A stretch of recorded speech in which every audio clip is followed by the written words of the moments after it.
Ahudun romanının davamı. 3. bab. Hamma mavjudot o'zlarining yaralmishidan faxrlanadi. Bunisi menga ma'lum. Ammo men aqu bo'lib yaralganimdan faxrlanman. Yaralmish, to'ralmish taqdirdan. Yashashmi ham taqdirdan. Ammo hayotlikqa ma'no bag'ishlab yashash har bir mavjudotning o'zidan. Paylarim kunduzdek oq bo'lganligi uchun aquman. Qara, kulrang, so'sin, bo'z va rangdor paylarga havas qilmayman. Makon tanlaydiganim rost. Qishda issiq taraflarga ketaman. Bu qandaqdir qalbimda yurt sevgisining yo'qligini bildirmaydi. Bir makonda izchil yashaganlarning yurt makoniga mehr berib, so'ygan bo'lishini tayin. Bizga o'xshash ko'chib, makon tanlab yashaydigan jonivorlar tabiatning bizga oziq berayotgan zaminning qadrini har qanday bir jonivordan cho'nqur his qilamiz. Zaminning, tabiatning, cheksiz osmonning bizga ato qilgan ne'mat sadoatidan cheksiz minnatdor bo'lamiz. Uningga hamdu sana o'qiymiz. Samimiy yuragimiz bilan qadrlaymiz. Biz aqular, avlodimiz, cho'ji balapallarimiz uchun qish fasli kelishdan avval issiq taraflarga ko'chimiz. Ko'chish uncha rahat ish emas. Boshqasini demayli qo'yay. Az deganda 3-4 ming kilometr uchishimizga to'g'ri keldi. Issiq taraflarda tuxumdan chiqib, qatoriga qatilgan cho'jilarimiz atiyaz yana biz bilan uchib qaytib keladi. Ashu 3-4 ming kilometrlik safar cho'jilarimizning uchish mahoratini yetildirdi. Yashash irodasini tog'laydi. Biz ashundaq uzoqni uchganni az deb egiz uchimiz. İnsanlar egiz qiyalarda makon tutudi deb maqtaydigan burkutlarmi bizchilik egiz ucholmaydi. Tog'lari buk baraqsan qarg'ay, archilar bilan o'ralgan. Yayloqlari rangdor gul chichaklarga to'lgan. Zumraddak suvlari davolib turgan cho'ng ko'llarning manzarasiga solishtirganda, mayoqning sozlig'i to'limi oddiy. Odatdagi bir joy hisoblandi. Ammo pakar qum dovlarini o'rab turgan qumush, yulg'un, to'g'roq, chiga, yantoq, qamg'oq, sesqut, oq tikan, shaldiroq buya qatorliq o'simliklar ko'zni qamashtirgan rangdorlikdan xoli o'zgacha bir manzilni hosil qilgan.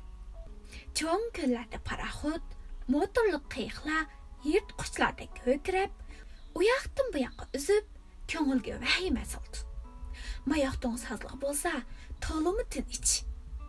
Kishiga xotirjamlik, huzur bag'ishlaydi. Mayoqning atrofidagi mahalda yashaydigan kishilar yilqi cho'ng ko'l manzarasini tomosha qilg'il kelgan sayohatchilardek osh ko'z, ilgar emas. U sayohatchilar bizni amal qilib tutib olishni, go'shtlarimizni sho'rpa, kavob qilib yevilishni, paylarimizni yungdab, kiyimlarga bezak qilib olishni, hech bo'lmaganda yostig'iga silib, beshiga qo'yib, yetishni armon qilishdi. Ham ash yomon niyatlarni amalga oshirish uchun turli amal choralarni izlaydi. Mayoqning atrofidagi odamlar undaq emas. Ular oq rangni oq ko'ngillikning, mehr-muhabbatning simvoli deb qaraydi. Shunlashqa farzandlar tug'ilsa, oppoq yo'gak yo'gaydi. Oppoq raqtin kiyim tikib, kiydiradi. Qayrg'anlardimi buvaylar beshiga oppoq shapaq to'ppa, uchisiga oppoq yektak tamballarni kiydi. Momaylar beshiga oppoq lechaklarni silib, oppoq ko'ylaklarni kiydi. Hatto o'lib ketganlarni oppoq raq bilan kiyib. Qarmoqqa ular odamga o'zgargan aqularga o'xshaydi. Ular och qilib, ular holatga yetganlarni aqularni o'g'ilmaydi. Aqularning go'shtini yeyishni xiyol qilmaydi. Shu sababdan aba ajdodlarimiz shuncha uzoq yillardan beri mush mayoqning sozlig'ini makon qilib tanlagan. Ko'nglimizmi pay mo'ylarimizga o'xshash oq. Xotirjamlikni, tinchlikni, asoyishlikni yaxshi ko'ramiz. Mehr-muhabbatni, vafodorlikni mizon qilamiz. Voy, xiyol bilan bo'lib ketib, malikimni yolg'iz tashlab qo'yibdim-na. Darhol yeniga baray. Chiroyli bo'yinlarimni bo'yinlarga chirmab, qong'ich bir suyay. 4-bob. Cho'chaklarda oshiqlarning, machuqlarning o't biraqida uxlamaydiganligini, dash cho'llarda sarson sargardar bo'lganligini so'zlanadi. Lekin men Zeynep xonga oshiq bo'lgandan beri uyquga amroq bo'lib qolgan edim. Tezroq uxlasam, tushimda Zeynep xonni suysam, quchoqlasam deb orzu qilardim. Hamid xon balam, qopangla balam. To'lqinga kechikib qolsiz. Anam shunday degunicha yotqinimni lappida qayiribdi. Cho'chib ko'zimni ochdim.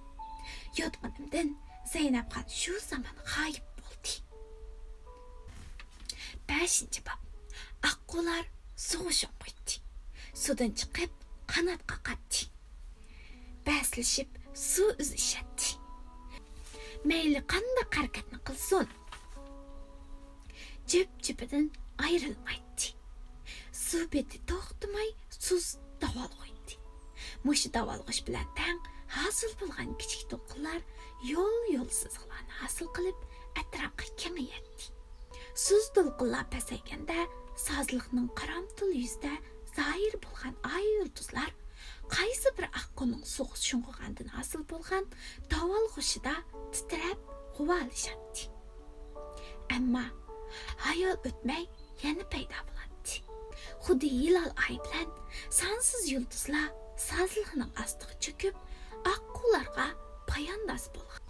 Yaqin yerdan motorning gurildigan ovoz anglandi.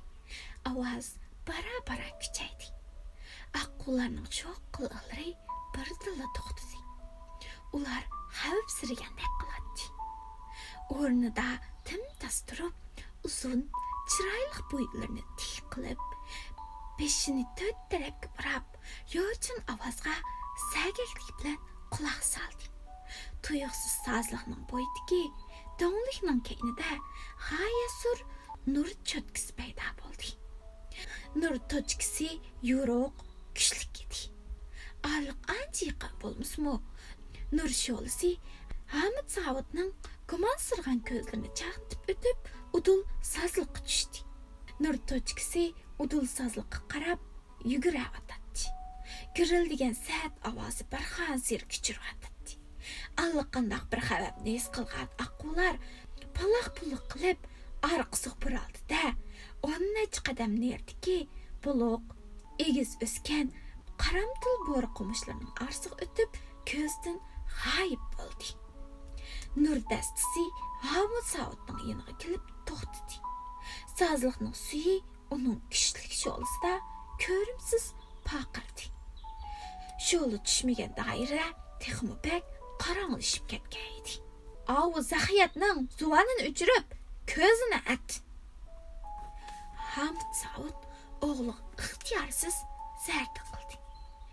Qandoq savalik sodir qilganligini bilmagan o'g'li darhol minib olgan motosikletning ovozini o'chirdi. Shu amon sozliqqa tushgan nur dastisimi g'oyib bo'ldi. Hamid Savod nazarini darhol sozliqqa oqtirdi. Tep-tinish suv yuzi qaramtul parqirab turadi. Aqular g'oyib bo'lg'aydi. Hamid Savod ko'zi yetgan doirada sozliqni oqtirib chiqdi. Egiz, poliq o'sgan bo'r qumishlari ko'rish doirasini to'sib olg'aydi. Qumishliqning u tarafimi xili kengri suvliq edi. Urkib ketgan aqular xili neriga ketganda qiladi. Qumishliqning keyningmi olganmidi yoki uchib ketganmidi? Oxirgi xiyoldan Hamid Savodning yuragi qart qilib ketdi. Aqular shu uchqacha issiq tarafga uchib ketgan bo'lsa-chi. Atiyazg'ich ularni ko'rolmay qolarmanmi? Amdi. Yana 10-15 kun vaqti bor edi-ku ularning. Texi uncha sovuq tushib ketmagan tursa, Hamid Savodning kapsida aqularning ishiga yana 15 kun yetgidek qo'noq bor edi. ular ash qunaqlarni to'liq yeb bo'lsa, qishlaydigan issiq manzilga yetgudek kuch maqturib to'plab olaydi. Yerim yo'lda dallaymiz, maqtur yig'imiz deb, yuchin ziminlarga tushib yurmaydi. Agar ashundaq bo'lib qolsa, taqdir to'lim xatarlik edi. Ash ko'z insofsiz ovchilarning hujumiga uchrab qilish ehtimolligi bor edi. Xudoyim saqlasin, mundaq balo qazolardan. 3 kundan beri uyga qaytmadingiz. Shuni elib ketay deb kelgan edim. O'g'lining qilgan gapi Hamid Savudning andishlik xayollarini bilibdi. O'g'liga achchiq bilan qaradi. Kechida kelguncha tayinliq. At kunduzi kelsang bo'lmasmidi? Dadasining qarashlarimi, gap so'zlarimi so'g'uq edi. U azaldan bolalarga mundaq so'g'uq deb baqmagan edi. O'g'li gangiradi. Dadasining tushuniksiz chiroy ifodasidan taajjublangan ko'zlarini apqichib turib javob berdi. Shu sizdan ansirab. Ansirgidek nima ish bo'ladi? Bu yerda mana ya odamning, ya maxluqning, ya qurt-qo'ng'izning azori yo'q tinishi bu. Ko'rinmas balo qazo degan kanat ichida bor. O'g'li dadasining og'rinishining sababini tushunadi. Hamid Savud yurtdan ochiqni aytganda yurtdagi bir qism kishilardan ranjigan edi.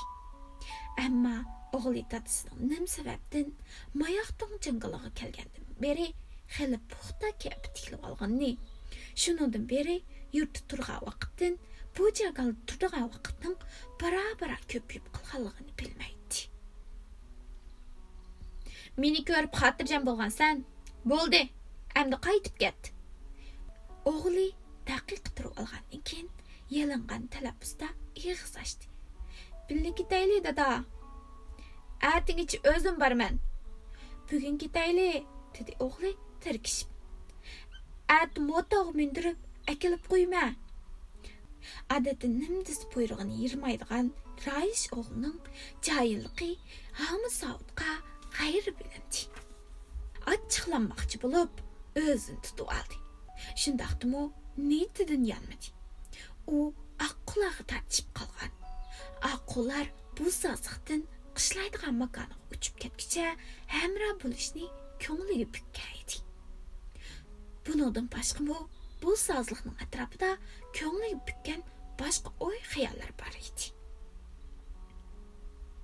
Ma'qul deb qaytib ket bolam. Hamid Savudning talabisi yumshoq bo'lgani bilan buyruqchisi qattiq edi. O'g'li rost gapni qilmasa, dadasini ilib ketolmaydiganligiga ko'z yetdi. Anam saqsiz bo'lib qoldi. Hamid Savud dang'ida cho'chib ketdi. Yuragi ritmsiz silishga boshladi. O'g'liga tikilib qaradi. Qachon? Nim bo'lib? Nari og'riydi ekan? 2 kun bo'ldi. Qizib yotdi. Ya doktorga borg'ili unmaydi.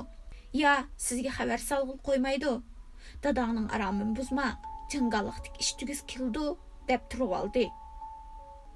Motoni hayda. O'g'li motosikletning peshini burab o't oldirdi. Hamid Savud motosiklet mingishib bo'lib yana shaqqida tushib oldi.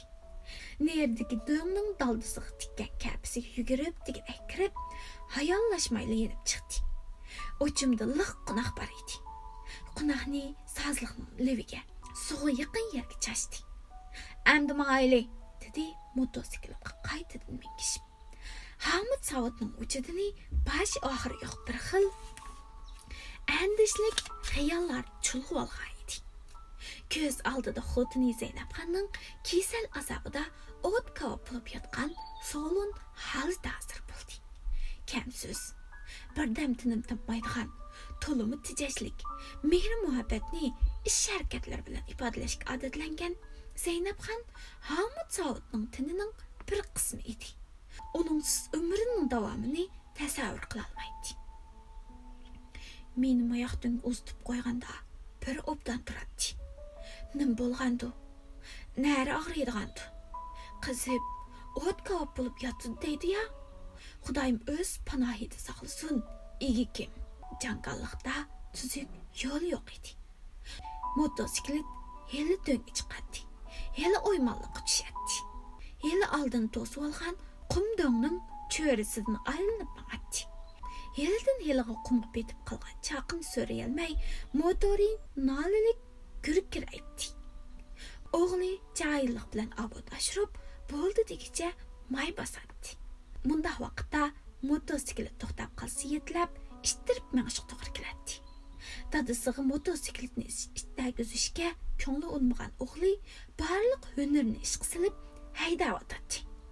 Motosikletning keýinde oğlunyň belini quçaklap ulturgan Hamid Saudning nä motosikletning qumga petip qılıp maňalmaslygy bilen, nä küçelmegen motornyň nallik gürkirep ketişleri bilen, nä oğlunyň katanlykda rolini çaylap turalmay, yıkılıp ketişden änsirep, çidilleşip ketişleri bilen kari ýok idi. Äsiyati xotunyda qalğaydy. Qarşı tarapdan anlangan maşina signali Hamid Saudning endişlik tuygularyny çalgydy. Ular jangallıktan çıkıp bäl içi kirip kelgäydi. Aldy tarapdan kelewatgan maşinanyň güçli çyrak nuri oğlunyň közüni çaqnyp etdimi, aýtaor motosikletni ýolunyň çetigi tartyp süretini astylatdy. Mömin kamlanyň ýaňalgan maşinasy kenç oğly kahraman aýdap mepdi. Qarangyda maşinanyň içideki adamny körgeli bolmaýdy. Hamid Saud mähäl ýolda quyuq topu tostup ötüp ketken maşinanyň keýinden boýundap qaldy.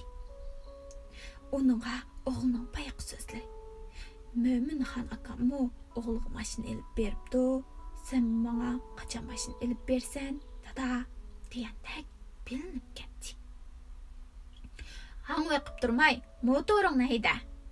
Oğli motosikletka zärdi bilen may bastı.